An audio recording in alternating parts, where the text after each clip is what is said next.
Hi, എക്കണോമിക്സിൻ്റെ ഒരു previous ഒരു question ആണ്. 2023 ഡിസംബറിൽ ചോദിച്ചൊരു ക്വസ്റ്റ്യൻ ആണ്. അപ്പം റീസെൻ്റ് ആയിട്ടുള്ള ട്രെൻഡ് എടുത്ത് നോക്കുകയാണെന്നുണ്ടെങ്കിൽ കോസ്റ്റ് കർവ്സിൽ നിന്ന് വളരെ റെഗുലർ ആയിട്ടൊരു ക്വസ്റ്റ്യൻ ചോദിക്കുന്നുണ്ട്. എക്സാംസ് എഴുതി പരിചയമൊക്കെയുള്ള ആൾക്കാർക്ക് അറിയാം. അപ്പോൾ ഈ ഒരു ക്വസ്റ്റ്യൻ നോക്കി 5 സ്റ്റേറ്റ്മെൻറ്റ്സ് നമുക്ക് അവിടെ തന്നിരിക്കുന്നത്. Which are the following are the 5 statements about the short run cost curves. Which are the following are correct. അതാണ് നമുക്കവിടെ കണ്ടുപിടിക്കേണ്ടത്. അതായത് 5 സ്റ്റേറ്റ്മെൻറ്റ്സ് തന്നിരിക്കുന്നു. ഈ 5 സ്റ്റേറ്റ്മെൻറ്റ്സിൽ ഏതാണ് കറക്റ്റ് സ്റ്റേറ്റ്മെൻറ്റ്സ് ഉള്ളത് എന്നുള്ളതാണ് നമുക്കവിടെ ഐഡൻറ്റിഫൈ ചെയ്യേണ്ടത്. First statement എന്തിനെക്കുറിച്ചാണ്?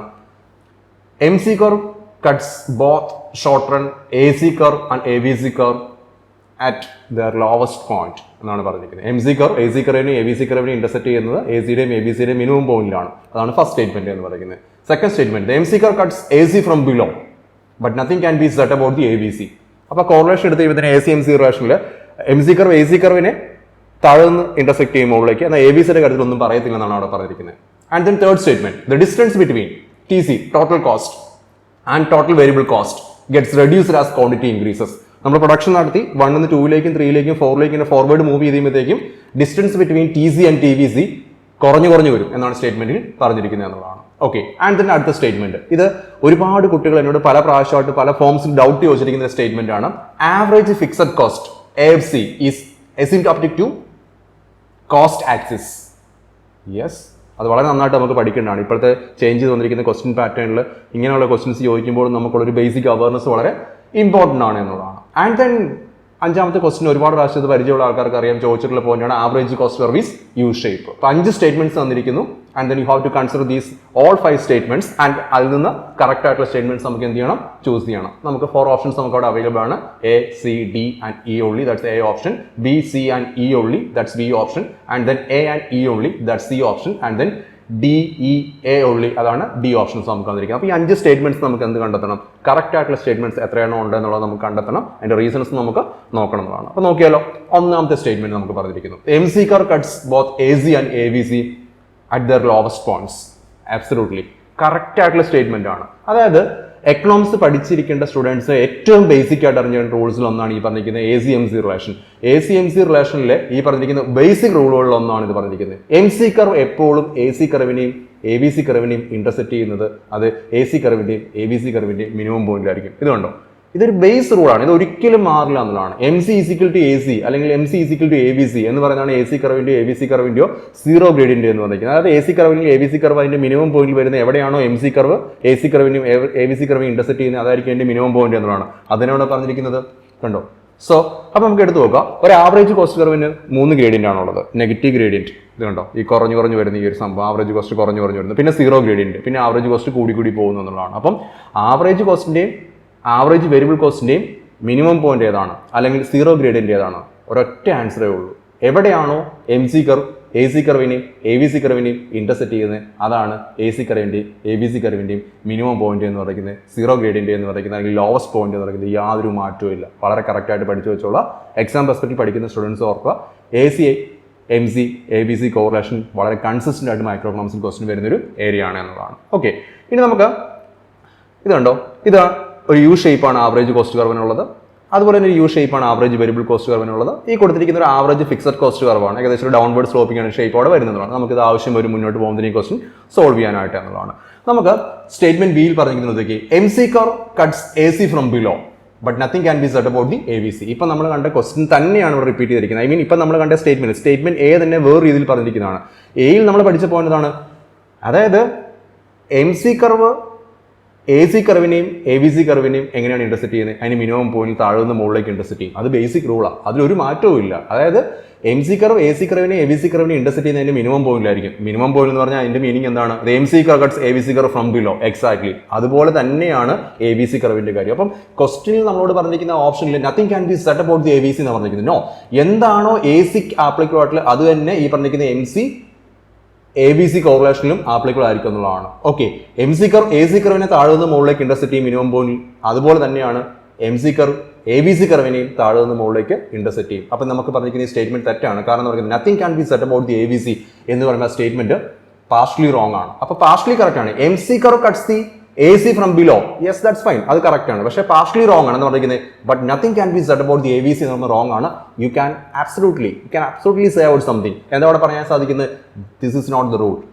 എക്സാക്ട്ലി റൂൾ എന്താണെന്ന് വെച്ച് കഴിഞ്ഞാൽ M C curve A B C കർവിനെ ഇന്റർസെപ്റ്റ് ചെയ്യുന്നത് എങ്ങനെയാണോ അതേപോലെ തന്നെ M C curve A C കർവിനെ എന്ത് ചെയ്യും ഇന്റർസെപ്റ്റ് ചെയ്തിരിക്കും. അപ്പോൾ ഉറപ്പായിട്ടും nothing can be said A B C എന്ന് പറഞ്ഞു കഴിഞ്ഞാൽ ആ സ്റ്റേറ്റ്മെന്റ് ബി സ്റ്റേറ്റ്മെന്റ് എന്താണ് റോങ് ആണെന്നുള്ളതാണ്. അപ്പോൾ എ സ്റ്റേറ്റ്മെന്റ് കറക്റ്റ് ആയിരുന്നു, ബി സ്റ്റേറ്റ്മെന്റ് അവിടെ എന്താണ് റോങ് ആണെന്നുള്ളതാണ്. ഇനി നമുക്ക് അടുത്ത് വന്നിരിക്കുന്ന ക്വസ്റ്റ്യൻസ് അവിടെ എടുത്തു നോക്കാം. അതിലെ ഓപ്ഷൻ എടുത്തു നോക്കാം. സി ഓപ്ഷൻ പറഞ്ഞിരിക്കുന്നത് distance between total cost T C and then the T B C gets reduced as quantity increases. അപ്പോൾ ഒന്നാമത്തെ point what is the distance between T C and then the T B C നിങ്ങൾ ആദ്യം മനസ്സിലാക്കുക. ഇതാണ് ഒരു graphic representation തന്നിട്ട് clarity ഉണ്ടായിരിക്കുക എന്നുള്ളതാണ് പഠിച്ചു വരുന്ന സ്റ്റുഡൻസിനെ സംബന്ധിച്ച് അവിടെ വേണ്ടത്. This is T C. ഇത് സ്റ്റാർട്ട് ചെയ്യുന്ന ടി എഫ് സിയിൽ നിന്നാണ്, ഒറിജിനിൽ നിന്ന് സ്റ്റാർട്ട് ചെയ്യുന്ന T V C. And then T സിക്കും ടി ബി സിക്കും ഇടയിലുള്ള ഡിസ്റ്റൻസ് എടുത്ത് നോക്കി. ഇത് എന്താണ്? ടോട്ടൽ ഫിക്സഡ് കോസ്റ്റ് ആണ്. ഈ സ്റ്റേറ്റ്മെന്റ്സ് വായിച്ചു നോക്കിയാൽ എന്താ പറഞ്ഞിരിക്കുന്നത്? Distance between T C and T B C gets reduced as quantity increases. No way. അതായത് റിഗാർഡ്ലെസ് ഓഫ് ദി ഔട്ട്പുട്ട്. ഇതുകൊണ്ട് ഔട്ട്പുട്ട് എത്രയാണെങ്കിൽ ഈ പറഞ്ഞിരിക്കുന്ന ടി എഫ് സി എന്ന് പറയുന്നത് എന്തായിരിക്കും? കോൺസ്റ്റന്റ് ആയിരിക്കും എന്നുള്ളതാണ് അല്ലെ. ഇതുകൊണ്ട് ഒരു ഹൊറിസോണ്ടൽ സ്ട്രെയിറ്റ് ലൈൻ ആണെന്നുള്ളതാണ്. അപ്പൊ നമുക്ക് തന്നിരിക്കുന്ന ക്വസ്റ്റിന്റെ ബേസ് പോയിന്റ് അവിടെ മനസ്സിലാക്കുക എന്നുള്ളതാണ് ഏറ്റവും പ്രധാനപ്പെട്ട പോയിന്റ് എന്ന് പറഞ്ഞിരിക്കുന്നത് അല്ലെ. ടി സിയും ടി വി സിയും തമ്മിലുള്ള ഡിസ്റ്റൻസ് എന്താണെന്ന് വെച്ചാൽ ടോട്ടൽ ഫിക്സഡ് കോസ്റ്റ് ആണ്. ടോട്ടൽ ഫിക്സഡ് കോസ്റ്റ് ഒരു കാരണവശാലും ഔട്ട്പുട്ട് കൂടുന്നതനുസരിച്ച് കുറയില്ല. ഔട്ട്പുട്ട് കൂടുന്നതനുസരിച്ച് കുറയുന്നത് ആവറേജ് ഫിക്സഡ് കോസ്റ്റ് ആണ്. ആവറേജ് ഫിക്സഡ് കോസ്റ്റ് കുറയും കാരണം നമ്മൾ ക്വാണ്ടിറ്റി കൊണ്ടാണ് നമ്മൾ ഈ പറഞ്ഞ രീതിയിലേക്ക് അവിടെ ഡിവൈഡ് ചെയ്ത് വരുന്നത്. അപ്പോൾ ഉറപ്പായിട്ടും എന്ത് പറയുക അത് കുറഞ്ഞു. പക്ഷേ ഇവിടെ നമ്മൾ ഡിസ്കസ് ചെയ്യപ്പെടുന്ന distance between T C and T B C ആണ്. അതൊരിക്കലും ഔട്ട്പുട്ട് ഇൻക്രീസ് ചെയ്യുന്നതനുസരിച്ച് എന്ത് ചെയ്യില്ല? ഇൻക്രീസ് ചെയ്യില്ല. ഓക്കെ, സോ അതായത് റെഡ്യൂസ്ഡ് എന്ന് പറഞ്ഞിരിക്കുന്നത് തിരിച്ചാണ് നമുക്ക് അവിടെ പറയുന്നത്. ഔട്ട്പുട്ട് ഇൻക്രീസ് ചെയ്യുന്നതിന് ഒരിക്കലും ഈ പറഞ്ഞിരിക്കുന്ന ടി എഫ് സി എന്ത് ചെയ്യില്ല? ഡിക്രീസ് ചെയ്യില്ല, റെഡ്യൂസ് ചെയ്ത് അവിടെ വരില്ല എന്നൊരു പോയിന്റ് കറക്റ്റായിട്ട് മനസ്സിലാക്കാം. കാരണം റിഗാർഡ്ലെസ് ഓഫ് ദി ഔട്ട്പുട്ട്, അത് ഔട്ട്പുട്ട് കൂടിയാലും കുറഞ്ഞാലും തിരിച്ചും മറിച്ചും പറഞ്ഞാലും കറക്റ്റാണ്. ഔട്ട്പുട്ട് കൂടിയാലും കുറഞ്ഞാലും ഈ പറഞ്ഞ രീതിയിലേക്ക്, അതായത് നിങ്ങൾ പ്രൊഡക്ഷൻ പോയിന്റ് എൻഹാൻസ് ചെയ്യുന്ന അല്ലെങ്കിൽ പ്രൊഡക്ഷൻ പോയിന്റ് നിങ്ങൾ എന്ത് ചെയ്യുന്നു? കുറച്ചൊന്നും നിങ്ങളൊന്ന് കട്ട് ചെയ്ത് കുറച്ച് വെക്കുന്നു. ഇത് ഏതാണ് എന്നുണ്ടെങ്കിൽ അവിടെ ഒരു കാരണവശാലും അത് ടി എഫ് സി അഫക്ട് ചെയ്യില്ല. അപ്പം ഈ കറണ്ടിരിക്കുന്ന പോയിന്റ് എടുത്ത് നോക്കി. നമ്മൾ ഈ കോസ്റ്റ് കർവ് പഠിച്ച് ചെയ്യുന്നതിനും ടോട്ടൽ കോസ്റ്റ് നമുക്ക് രണ്ടായി ഡിവൈഡ് ചെയ്യാം. എങ്ങനെയാണ്? Total fixed cost plus the total variable cost ആണ്. അപ്പൊ അങ്ങനെ ഉണ്ടെന്നുണ്ടെങ്കിൽ ടോട്ടൽ വേരിയബിൾ കോസ്റ്റ് എന്ന് വെച്ചാൽ എന്താണ്? Total cost minus the total variable cost ആണ്. And then total variable cost എന്താണ്? Total cost minus the total fixed cost ആണ്. അങ്ങനെ ഉണ്ടെന്നുണ്ടെങ്കിൽ ഇവിടെ എടുത്ത് നോക്കി. ടി എഫ് സി എന്ന് വെച്ചാൽ എന്താണ്? ഇത് കണ്ടോ? T C minus T B C ആണ്. T C minus T B C എന്ന് പറഞ്ഞാൽ എന്താണ്? അത് ടി എഫ് സി ആണ്. അപ്പൊ എന്ന് വെച്ചാൽ എന്താണ്? The distance between T C and T B C എന്ന് വെച്ചാൽ ഗ്രാഫിക്കലി നിങ്ങൾ കണ്ടു ടി എഫ് സി ആണ്. അതുപോലെ തന്നെ മാത്തമാറ്റിക്കലി ഇക്വേഷൻ എടുത്ത് നോക്കിയാലും the distance between T C and T B C എന്ന് പറയുന്നത് എന്താണ്? ടി എഫ് സി ആണ്. Which means T F C total fixed cost is equal to T C minus T V C ആണ്. T C minus T V C ആണ്. അപ്പോൾ ഒരു കാരണവശാലും തെറ്റിച്ചേക്കരുത്. അപ്പോൾ ഈ പറഞ്ഞിരിക്കുന്നത് എന്താണ്? ഞാൻ നിങ്ങൾക്ക് ഇതിന്റെ ബേസിക്സ് പഠിപ്പിച്ചു തന്നു. എന്താണ് distance between T C and T B C? അത് ടോട്ടൽ ഫിക്സഡ് കോസ്റ്റ് ആണ്. Total fixed cost regardless of output എപ്പോഴും എന്തായിരിക്കും? കോൺസ്റ്റന്റ് ആയിരിക്കും. ഇവിടെ നമ്മളോട് പറഞ്ഞിരിക്കുന്ന ഔട്ട്പുട്ട് ഇൻക്രീസ് ചെയ്യുന്നതിനനുസരിച്ച് ടോട്ടൽ ഫിക്സഡ് കോസ്റ്റ് കുറയുമെന്നാണ്. ഇല്ല, ടോട്ടൽ ഫിക്സഡ് കോസ്റ്റ് ഒരിക്കലും കുറയത്തില്ല. അത് കുറയാനുള്ള യാതൊരു തരത്തിൽപ്പെട്ട പോസിബിലിറ്റീസും ഇല്ല. കാരണം ഇത് ടോട്ടൽ ഫിക്സഡ് കോസ്റ്റിനെ കുറിച്ച് നമ്മൾ ഡിസ്കസ് ചെയ്യപ്പെടുന്നത് റിഗാർഡ്ലെസ് ഓഫ് ഔട്ട്പുട്ട് അത് എക്സാക്ട്ലി അവിടെ എന്തായിരിക്കും? ഈ പറഞ്ഞ രീതിയിലേക്ക് എപ്പോഴും അത് ഈ പറയുന്ന ഒരു കോൺസ്റ്റന്റ് റേറ്റിൽ അതവിടെ ഉണ്ടായിരിക്കുക എന്നുള്ള കാര്യം നിങ്ങൾ കറക്റ്റ് ആയിട്ട് അവിടെ മനസ്സിലാക്കി വെക്കുക എന്നുള്ളതാണ് ആക്ച്വലി. ആ ഒരു പോയിന്റ് എപ്പോഴും അതോടെ ഓർത്തിരുന്നതാണ്. ഇനി നമുക്ക് അടുത്ത സ്റ്റേറ്റ്മെന്റിലേക്ക് നമുക്ക് അവിടെ വരേണ്ടതുണ്ട് എന്നുള്ളതാണ് ആക്ച്വലി. ഓക്കെ, സോ ഇതാണ് സ്റ്റേറ്റ്മെന്റ് ഡി നമ്മളെ കുറിച്ച് അവിടെ തന്നിരിക്കുന്നത് എന്നുള്ളതാണ് സ്റ്റേറ്റ്മെന്റ് ഡി. ആ സ്റ്റേറ്റ്മെന്റ് ഡിയിൽ നമുക്ക് അറിഞ്ഞിരിക്കേണ്ട ഒരു പ്രധാനപ്പെട്ട പോയിന്റ് ഉണ്ട്. ഇവിടെ എടുത്ത് നോക്കി. എന്താണ് അവിടെ പറഞ്ഞിരിക്കുന്നത്? The average fixed cost curve is asymptotic to the cost curve എന്നാണ് പറഞ്ഞിരിക്കുന്നത്. എന്താണ് സ്റ്റേറ്റ്മെന്റ് ഡി അവിടെ പറഞ്ഞിരിക്കുന്നത്? The average fixed cost is asymptotic to the cost axis എന്നാണ് പറഞ്ഞിരിക്കുന്നത്. അപ്പോൾ ആവറേജ് ഫിക്സഡ് കോസ്റ്റിന്റെ ഷേപ്പ് എന്താണ്? ഞാൻ നിങ്ങളോട് നേരത്തെ പറഞ്ഞതുണ്ടോ? ആവറേജ് ഫിക്സഡ് കോസ്റ്റിന്റെ ഷേപ്പ് ഏകദേശം ഒരു ഡൗൺവേർഡ് സ്ലോപ്പിംഗ് ആണ്. ഇതിങ്ങനെ പോകുന്നതനുസരിച്ച് കണ്ടോ? ആവറേജ് ഫിക്സഡ് കോസ്റ്റ് നമ്മൾ നേരത്തെ പറഞ്ഞതനുസരിച്ച് ഫിക്സഡ് കോസ്റ്റ് ഔട്ട്പുട്ട് കൂടുന്നതനുസരിച്ച് കുറയില്ല നമ്മൾ പറഞ്ഞു. പക്ഷേ ആവറേജ് ഫിക്സഡ് കോസ്റ്റ് ഉറപ്പായിട്ട് ഔട്ട്പുട്ട് കൂടുന്നതനുസരിച്ച് എന്താണ്? കുറഞ്ഞു വരുന്ന സിറ്റുവേഷൻ ഉണ്ട്. ഇത് ആവറേജ് ഫിക്സഡ് കോസ്റ്റ് ഏറ്റവും ഹയസ്റ്റ് ആയിരുന്നു ഇവിടെ, പിന്നീട് കുറയുന്നു. ഔട്ട്പുട്ട് കൂടുന്നതനുസരിച്ച് ആവറേജ് ഫിക്സഡ് കോസ്റ്റ് കുറഞ്ഞു. പക്ഷേ ഒരു കാരണവശാലും അത് ഔട്ട്പുട്ട് ആക്സിനോ എന്ത് ചെയ്യുന്നില്ല? ടച്ച് ചെയ്യുന്നില്ല. അതിനോട് ഇങ്ങനെ പാരലായിട്ട് മൂവ് ചെയ്തുകൊണ്ടിരിക്കുകയാണ്. അപ്പോൾ എന്താണ് ഈ പറഞ്ഞിരിക്കുന്ന അസിംപ്റ്റോം ടു ദി ഹൊറിസോണ്ടൽ ആക്സിസ് എന്ന് വെച്ചിട്ടുണ്ടോ? ഇതാണ് അവിടെ ഷേപ്പ് വരേണ്ടത്. ഇനി നിങ്ങൾ എടുത്തു നോക്കി. ഈ പറഞ്ഞിരിക്കുന്ന ആവറേജ് ഫിക്സഡ് കോസ്റ്റ് വരുന്ന ഷേപ്പ് എന്ന് പറഞ്ഞിരിക്കുന്നത് ഈ ഹൊറിസോണ്ടൽ അസിംപ്റ്റോം ആണോ അതേപോലെ തന്നെ വെർട്ടിക്കൽ ആണോ എന്ന് എടുത്ത് നോക്കുക. നിങ്ങൾക്ക് കറക്റ്റായിട്ട് ഇതുണ്ടോ? ഗ്രാഫിക്കൽ വിഷ്വൽ റെപ്രസെൻറ്റേഷൻ ഉള്ളപ്പോൾ വളരെ പെട്ടെന്ന് നിങ്ങൾക്ക് അത് കണക്ട് ചെയ്യാൻ പറ്റും. ഈ പറഞ്ഞിരിക്കുന്ന ആവറേജ് ഫിക്സഡ് കോസ്റ്റ് കർവിൻ്റെ ഷേപ്പ് എന്ന് പറഞ്ഞിരിക്കുന്നത് ആക്ച്വലി ഇത് എടുത്ത് നോക്കുക. അത് എന്തിനോടാണ് പാരലായിട്ട് വന്നുകൊണ്ടിരിക്കുന്നത്? ഔട്ട്പുട്ട് ആക്സിസിനോടാണ്, അല്ലാതെ എന്തിനോടല്ല? കോസ്റ്റ് ആക്സിസിനോട്. ഇതാണ് കോസ്റ്റ് ആക്സിസ്, ഇതാണ് ഔട്ട്പുട്ട് ആക്സിസ്. അപ്പോൾ ഇവിടെ എടുത്ത് നോക്കിയാൽ എന്താണ് പറഞ്ഞിരിക്കുന്നത്? The average fixed cost curve is asymptotic to the cost axis എന്ന് വെച്ചാൽ ഏത് ആക്സിസിനോടാണോ അതിങ്ങനെ പാരലായിട്ട് വന്ന് എന്നാൽ ക്ലോസ് ചെയ്യുന്നില്ല, ടച്ച് ചെയ്യുന്നില്ല. അതിനോട് ഏകദേശം ഇങ്ങനെ പാരലായിട്ട് മൂവ് ചെയ്തുകൊണ്ടിരിക്കുന്നതാണ്. ഇതാണ് ഇതിൻ്റെ മീനിങ്. ഇതാണ് ഈ പറഞ്ഞ രീതിയിലേക്ക് ഒരു ഹൊറിസോണ്ടൽ അസിംപ്റ്റോംറ്റ് ആയിട്ടുള്ളൊരു കോസ്റ്റ് കർവിൻ്റെ ഒരു ഷേപ്പ് ഇങ്ങനെ ആയിരിക്കണം എന്നുള്ളതാണ്. എന്ന് വെച്ചാൽ എന്താണ് ഇതിൻ്റെ മീനിങ്? ഇത് കണ്ടോ? This represents a function gets closer but never actually reaches the X ആക്സിനെ ഒരിക്കലും ടച്ച് ചെയ്യില്ല. ഇപ്പൊ നമ്മൾ കണ്ടാണ് കറക്റ്റ് തിയററ്റിക്കലി പോയിന്റിലേക്ക് ഇവിടെ വന്ന് ഇതിന്റെ ഗ്രാഫിക് റെപ്രസെന്റേഷൻ നോക്കി ആവറേജ് ഫിക്സഡ് കോസ്റ്റ് ഔട്ട്പുട്ട് കൂടുന്നതനുസരിച്ച് കുറഞ്ഞു വരുന്നു. എന്നാൽ ഒരിക്കലും ആവറേജ് ഫിക്സഡ് കോസ്റ്റ് 0 ആകില്ല. അതാണ്. അപ്പൊ എക്സ് ആക്സിനെ ടച്ച് ചെയ്യുന്നു, അല്ലെങ്കിൽ അസിനോം ടു ദി ഔട്ട്പുട്ട് ആക്സിസ് എന്ന് പറഞ്ഞാൽ അത് കറക്റ്റ് ആണ്. പക്ഷേ അസിനോം ടു ദി കോസ്റ്റ് ആക്സിസ് എന്ന് പറഞ്ഞാൽ തെറ്റാണ്. ക്വസ്റ്റിൽ അങ്ങനെയാണ് അവിടെ പറഞ്ഞിരിക്കുന്നത്. അപ്പോൾ ഇതിങ്ങനെ കുറഞ്ഞു വന്നുകൊണ്ടേയിരിക്കുകയാണ്. എന്നാൽ ഒരു കാരണവശാലും എന്ത് ചെയ്യുന്നില്ല, അത് 0 ആകുന്നില്ല. അതുകൊണ്ട് ഓർത്ത് വെച്ചു, ആവറേജ് ഫിക്സഡ് കോസ്റ്റ് ഒരിക്കലും 0 ആകില്ല. അതുകൊണ്ടാണ് അത് ഈ പറഞ്ഞിരിക്കുന്നത് ഔട്ട്പുട്ട് ആക്സിലും എക്സ് ആക്സിലും അത് ടച്ച് ചെയ്യാത്ത എന്നുള്ളതാണ് ആക്ച്വലി. അപ്പോൾ നമ്മളെ സംബന്ധിച്ച് എടുത്ത് നോക്കാം, ഇതാണ് ബേസിക് ആയിട്ടുള്ള shape graphically average fixed cost കർവിന്റെ. ആൻഡ് ദെൻ ഹൊറിസോണ്ടൽ അസിനോമിന്റെ എന്ന് വെച്ചാൽ ഇത് ഇങ്ങനെയാണ് ഷേപ്പ് വരേണ്ടത്. ഔട്ട്പുട്ട് ആക്സിനോട് അല്ലെങ്കിൽ ഈ ആക്സിനോടാണ് അത് എന്താണ്ടത് പാരലൽ ആയിട്ട് അവിടെ വരേണ്ടത് എന്നുള്ളതാണ്. ആൻഡ് ദെൻ വെർട്ടിക്കലി ഇതുണ്ട് കോസ്റ്റ് ആക്സിസ് എന്ന് വെച്ചാൽ ഇതുണ്ട് ഈ രീതിയിലേക്ക് വന്നു കഴിഞ്ഞാലാണ് നമുക്കത് അസിനോം ടു ദി കോസ്റ്റ് ആക്സിസ് എന്ന രീതിയിലേക്ക് പറയാൻ സാധിക്കുന്നത്. ഇതാണോ average fixed cost shape? No way. അപ്പോൾ നമുക്കത് എന്ത് പറയാൻ സാധിക്കും? ആക്ച്വലി സ്റ്റേറ്റ്മെന്റ് ഡി തെറ്റാണ്. എന്തുകൊണ്ട് തെറ്റായിരിക്കുന്നത്? ഇത് average fixed cost curve is asymptotic to the cost axis അല്ല, പിന്നെന്താണ്? ഔട്ട്പുട്ട് ആക്സിസ് ആണ്. കോസ്റ്റ് ആക്സിസ് എന്ന് പറയുമ്പോൾ ഇതുണ്ടോ, അത് ഈ ആക്സിസ് വരണം. കോസ്റ്റ് ആക്സിസ് എന്ന് പറഞ്ഞത് ഇവിടെ വരണം. ഇതിനോടാണോ അത് പാരലായിട്ട് വന്ന് ടച്ച് ചെയ്യാതെ മൂവ് ചെയ്തുകൊണ്ടിരിക്കുന്നത്? അല്ല, ഔട്ട്പുട്ട് ആക്സിസിനോടാണ്. അപ്പോൾ അതാണ് ഇത് പല പ്രാവശ്യം കുട്ടികൾ ഈ ഒരു കോൺസെപ്റ്റിനോടെ ചോദിച്ചിരുന്നു. അപ്പോൾ ഈ കുറച്ചുകൂടെ ഒരു സ്റ്റാൻഡേർഡ് ലാംഗ്വേജ് ഒരു യൂസ് ചെയ്യുന്ന AI ഉപയോഗിച്ച് ക്വസ്റ്റ്യൻ പ്രിപ്പയർ ചെയ്യുമ്പോൾ ഉണ്ടാകുന്ന ഒരു സ്റ്റാൻഡേർഡ് അവയർനെസ് ആണ് നിങ്ങൾക്ക് ഇതോടെ വേണ്ടത്. അപ്പോൾ ഉറപ്പായിട്ടും ഈ സ്റ്റേറ്റ്മെന്റ് കറക്റ്റ് ആയിരുന്നു. എങ്ങനെ പറയുകയാണെങ്കിൽ ഇത് average fixed cost curve is asymptotic to the horizontal axis, I mean output axis എന്ന് പറഞ്ഞത് ശരിയായിരുന്നു. പക്ഷെ നമ്മളോട് പറഞ്ഞിരിക്കുന്നത് കോസ്റ്റ് ആക്സിസ് എന്നാണ്. കോസ്റ്റ് ആക്സിസിനോട് ഒരു കാരണവശാലും ഈ പറഞ്ഞിരിക്കുന്ന average fixed cost curve asymptotic ആകില്ല. അത് എന്തിനോടാണ്? ഔട്ട്പുട്ട് ആക്സിസിനോടാണ്. എക്സ് ആക്സിസിനോടാണ് അത് എന്തായിട്ട് വരുന്നത്? ഇത് കണ്ടോ, എടുത്തു നോക്കാം. എക്സ് ആക്സിസിനോടാണ് ഈ പറഞ്ഞിരിക്കുന്ന ആവറേജ് ഫിക്സഡ് കോസ്റ്റ് അസിംപ്റ്റോട്ടിക് ആയിട്ട് വരുന്നത്. എന്ന് വെച്ച് കഴിഞ്ഞാൽ ഔട്ട്പുട്ട് ആക്സിസിനോട് അല്ല. അത് ഒരിക്കലും ക്വസ്റ്റിനിൽ പറഞ്ഞിരിക്കുന്ന പോലെ തന്നെ കോസ്റ്റ് ആക്സിസിനോടല്ല. കോസ്റ്റ് ആക്സിസിനോടാണെന്നുണ്ടെങ്കിൽ ഇത് ഈ രീതിയിലേക്ക് വരണമായിരുന്നു. സോ നമുക്ക് ഈ സംബന്ധിച്ച് എന്താ പറഞ്ഞിരിക്കുന്നത്? ഡി സ്റ്റേറ്റ്മെന്റ് പൂർണ്ണമായിട്ടും തെറ്റാണെന്ന രീതിയിലേക്ക് നമുക്കവിടെ പറയാൻ സാധിക്കുക എന്നുള്ളതാണ് ആക്ച്വലി. ഇനി നമ്മുടെ അടുത്ത സ്റ്റേറ്റ്മെന്റ് പറഞ്ഞിരിക്കുന്ന 5ാം സ്റ്റേറ്റ്മെന്റ് എടുത്ത് നോക്കാം. Average cost curve is U shaped. ഒരുപാട് പ്രാവശ്യം നമ്മൾ പഠിച്ചപ്പോഴാണ് ആവറേജ് കോസ്റ്റ് കർവിന് യു ഷേപ്പ് ആണ്. ഓക്കെ, എന്ന് വെച്ച് കഴിഞ്ഞാൽ ഒരു ആവറേജ് കോസ്റ്റ് കർവിന് യു ഷേപ്പ് ഇവിടെയുണ്ട്. യു ഷേപ്പിന് ഡിഫറെന്റ് ആയിട്ടുള്ള റീസൺസ് ഉണ്ട്. ഒന്ന് നമുക്ക് പറയാൻ സാധിക്കും എക്കോണമിക്സ് ഓഫ് സ്കെയിൽ, അല്ലെ? Economics of scale one of the reasons ആണ്. രണ്ട് നമുക്ക് പറയാൻ സാധിക്കും minimum efficient scale and then the diseconomics of scale. അപ്പോൾ അതുകൊണ്ട് തന്നെ എക്കോണമിക്സ് ഓഫ് സ്കെയിലും ഡിസെക്കോണമിക്സ് സ്കെയിലും മിനിമം എഫിഷ്യൻ സ്കെയിലും, ഇത് എക്കോണമിക്സ് സ്കെയിൽ വെർഷൻ ആണ്, ഇത് മിനിമം എഫിഷ്യൻ സ്കെയിലാണ്, ഇത് ഡിസെക്കോണമിക്സ് സ്കെയിലാണ്. ഇത് മൂന്നും ഉള്ളതുകൊണ്ട് നമുക്ക് എന്ത് പറയാൻ സാധിക്കും?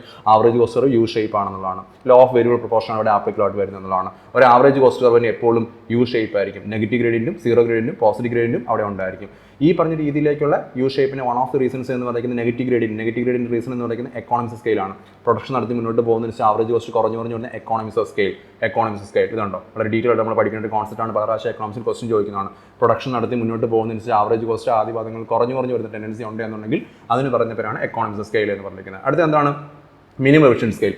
പ്രൊഡക്ഷൻ നടത്തുന്ന നമ്മൾ അതിൻ്റെ ഏറ്റവും മിനിമം പോയിന്റിലേക്ക്, നേരത്തെ നമ്മൾ കണ്ടല്ലേ MC curve AC curve intersect ചെയ്യുന്ന എവിടെയാണ്? AC കർവിന് മിനിമം പോയിന്റ്, അതിനാണ് നമ്മൾ പറയുന്നത് മിനിമം എഫിഷ്യൻ സ്കെയിൽ എന്ന് പറയുന്നത്. അപ്പം MC curve AC curve intersect ചെയ്യുന്ന പോയിന്റിൽ AC എന്ന് പറയുന്നതിന്റെ മിനിമം പോയിന്റ് ആയിരിക്കും. ഇതാണ് മിനിമം എഫിഷ്യൻ സ്കെയിൽ എന്ന് പറയുന്നത്. അതായത് ഒരു പ്രൊഡക്ഷൻ നടത്തി മുന്നോട്ട് പോകുമ്പോൾ ആവറേജ് കോസ്റ്റ് ഏറ്റവും കുറഞ്ഞിരിക്കുന്ന ഔട്ട്പുട്ട് ഏതാണ്? ഔട്ട്പുട്ടാണ് നമ്മൾ മിനിമം എഫിഷ്യൻ സ്കെയിൽ എന്ന രീതിയിലേക്ക് നമുക്കവിടെ പറയുന്നത്. പെർഫെക്റ്റ് കോമ്പിനേഷൻ ഒക്കെ എടുത്ത് കഴിഞ്ഞാൽ നമുക്ക് അവിടെ പ്രൊഡക്റ്റീവ് എഫിഷ്യൻസി അച്ചീവ് ചെയ്യും. കാരണം MC = AC ആണ്. അപ്പോൾ ഇതിനെയാണ് നമ്മൾ ഈ പറഞ്ഞ രീതിയിലേക്ക് മിനിമം എഫിഷ്യൻ സ്കെയിൽ എന്ന രീതിയിലേക്ക് നമ്മൾ ഡിസ്കസ് ചെയ്യപ്പെടുന്നത്. ആവറേജ് കോസ്റ്റ് കർവിന്റെ സീറോ ഗ്രേഡിയന്റിന് കാരണമാണ്. അപ്പോൾ നമ്മൾ രണ്ട് കാര്യങ്ങൾ പഠിച്ചു. ആവറേജ് കോസ്റ്റ് കർവ് നെഗറ്റീവ് ഗ്രേഡിയന്റിന് കാരണം എക്കോണമിക്സ് സ്കെയിലാണ്. പ്രൊഡക്ഷൻ നടത്തി മുന്നോട്ട് പോകുന്നതനുസരിച്ച് ആവറേജ് കോസ്റ്റ് കുറഞ്ഞു വരുന്നു. ആൻഡ് ദെൻ സെൻട്രൽ പോയിന്റ് എത്തിക്കുന്ന ആവറേജ് കോസ്റ്റിന്റെ ഏറ്റവും മിനിമത്തിൽ എത്തുന്നു.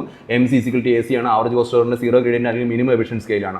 ഒരു പരിധി കഴിഞ്ഞ് നിങ്ങൾ വീണ്ടും പ്രൊഡക്ഷൻ നടത്തി കഴിഞ്ഞാൽ എന്ത് സംഭവിക്കും? ഡിസെക്കോണമിക്സ് സ്കെയിൽ നിങ്ങളുടെ കോസ്റ്റ് കൂടി പോകുന്ന സിറ്റുവേഷൻസ് വരും. ഇതാണ് ആവറേജ് കോസ്റ്റ് കർവിന്റെ പറഞ്ഞിരിക്കുന്നത് പോസിറ്റീവ് ഗ്രേഡിയന്റ് എന്ന് പറയുന്നത്. അപ്പോൾ ഇത് മൂന്നും ചേരുന്നതാണ് economics scale, minimum efficient scale, diseconomics scale. ഇത് മൂന്നും ചേരുന്നതുകൊണ്ട് തന്നെ ലോ ഓഫ് വേരിയബിൾ പ്രൊപ്പോർഷൻ അനുസരിച്ച് ആവറേജ് കോസ്റ്റ് കർവും ആവറേജ് വേരിയബിൾ കോസ്റ്റ് കർവും എന്തായിരിക്കും? യു ഷേപ്പ് ആയിരിക്കും. സ്റ്റേറ്റ്മെന്റ് അബ്സല്യൂട്ട്ലി കറക്റ്റ് ആണെന്നുള്ളതാണ്. ഇനി നമുക്ക് നോക്കേണ്ടത് ഈ ക്വസ്റ്റിന്റെ ഒരു പോയിന്റ് ഓഫ് വ്യൂലേക്ക് നമുക്ക് അവിടെ വരുവാണെന്നുണ്ടെങ്കിൽ എടുത്ത് നോക്കുക. ഈ ക്വസ്റ്റിന്റെ ആൻസർ നമുക്കറിയാം. എത്ര സ്റ്റേറ്റ്മെന്റ് നമുക്ക് അവിടെ തന്നിരിക്കുന്നത്? A, MC curve cuts short run average cost curve average variable cost curve from their lowest point. Exactly correct ആണ്. MC കർവ് AC കർവിന് ABC കർവിന് അതിന് മിനിമം പോയിന്റിലായിരിക്കും ഇന്റർസെക്ട് ചെയ്യുന്നിരിക്കുന്നത്. MC curve cuts AC from below എന്ന് പറഞ്ഞാൽ ശരിയാണ്. But nothing can be said about the ABC എന്ന് പറഞ്ഞാൽ തെറ്റാണ്. അതുകൊണ്ട് സ്റ്റേറ്റ്മെന്റ് ബി തെറ്റാണ്. Distance between TC and TVC gets reduced output increase എന്ന് പറഞ്ഞാൽ തെറ്റാണ്. കാരണം അത് ഫിക്സഡ് കോസ്റ്റ് ആണ്. ഫിക്സഡ് കോസ്റ്റ് ഒരിക്കലും ഔട്ട്പുട്ട് അനുസരിച്ച് കുറയില്ല. ആവറേജ് ഫിക്സഡ് കോസ്റ്റ് ആണ് കുറയും, ടോട്ടൽ ഫിക്സഡ് കോസ്റ്റ് ഒരിക്കലും കുറയില്ല. അപ്പോൾ distance between TC and TVC എന്താണ്? ടോട്ടൽ ഫിക്സഡ് കോസ്റ്റ് ആണെന്നുള്ള അവയർനെസ് ആണ് നമുക്ക് അവിടെ വേണ്ടത്. Average fixed cost is asymptotic to the cost axis. No, asymptotic to the output axis ആണ് വരേണ്ടത് എന്നുള്ളതാണ്. ആവറേജ് കോസ്റ്റ് യു ഷേപ്പ് എന്നുള്ളത് ശരിയാണ്. അപ്പം എത്ര കറക്റ്റ് സ്റ്റേറ്റ്മെന്റ്സ് ഇവിടെ ഉണ്ട്? എയും ഇയും ഉള്ളിയാണ് എന്ന് വെച്ച് കഴിഞ്ഞാൽ C ആണ് നമുക്ക് ഈ ക്വസ്റ്റിന്റെ കറക്റ്റ് ആൻസർ ആയിട്ട് നമുക്ക് അവിടെ വരേണ്ടത് എന്നുള്ളതാണ്. അപ്പോൾ ഈ ഒരു ക്വസ്റ്റ്യൻ കണ്ടോ വളരെ ഒതൻറ്റിക് ആയിട്ട് നമ്മൾ എന്ത് ചെയ്തിട്ടുണ്ട്, സോൾവ് ചെയ്തിട്ടുണ്ട് എന്നുള്ളതാണ്. ഓക്കെ, അപ്പോൾ ഇതേപോലെ ഒരു പ്രധാനപ്പെട്ട കാര്യം എനിക്ക് പറയാനുള്ളത്, നിങ്ങൾക്ക് ആപ്പിൾ ബിയുടെ ഓൺലൈൻ ക്ലാസ്സസ് നിങ്ങൾക്ക് അവിടെ അവൈലബിൾ ആണ്. 2012 ഓൺവേർഡ്സ് 2025 ഫുൾ ആയിട്ടുള്ള പ്രീവിയസ് ക്വസ്റ്റ്യൻ സോൾവ് ചെയ്ത വീഡിയോസ് നിങ്ങൾക്ക് ഇവിടെ എന്താണ് അവൈലബിൾ ആണ് എന്നുള്ളതാണ്. ആ ഒരു കാര്യം കറക്റ്റായിട്ട് അവിടെ ഒന്ന് ഓർത്തിരിക്കുക. ഫുൾ ക്ലാസ്സുകൾ നിങ്ങൾക്ക് ഇവിടെ അവൈലബിൾ ആയിരിക്കും. 2012 to 2025 ഫുൾ ആയിട്ടുള്ള പ്രീവിയസ് ക്വസ്റ്റ്യൻസ് വളരെ ഒതൻറ്റിക് ആയിട്ട് സോൾവ് ചെയ്തിട്ടുണ്ട്. അതിൻ്റെ ആൻസേഴ്സ് നിങ്ങൾക്ക് അതവിടെ എന്തായിരിക്കും അവൈലബിൾ ആയിരിക്കും എന്നുള്ളതാണ്. ഓക്കെ, സോ നിങ്ങൾക്ക് ആപ്പിൾ ബിയുടെ ഓൺലൈൻ കോഴ്സിലോ അല്ലെങ്കിൽ ഓഫ്ലൈൻ കോഴ്സിലോ നിങ്ങൾക്ക് ജോയിൻ ചെയ്യാവുന്നതാണ്. ഇതേപോലെ ഒതൻറ്റിക് ആയിട്ടുള്ള ഫുൾ ക്വസ്റ്റ്യൻസ് ഡിസ്കഷൻസ് അതിൻ്റെ കൂടെ നമുക്കതവിടെ അവൈലബിൾ ആയിരിക്കും എന്നുള്ളതാണ്. ഓക്കെ, സോ ഈ സെഷൻ ഞാനിവിടെ കൺക്ലൂഡ് ചെയ്യാണ്. ബൈ.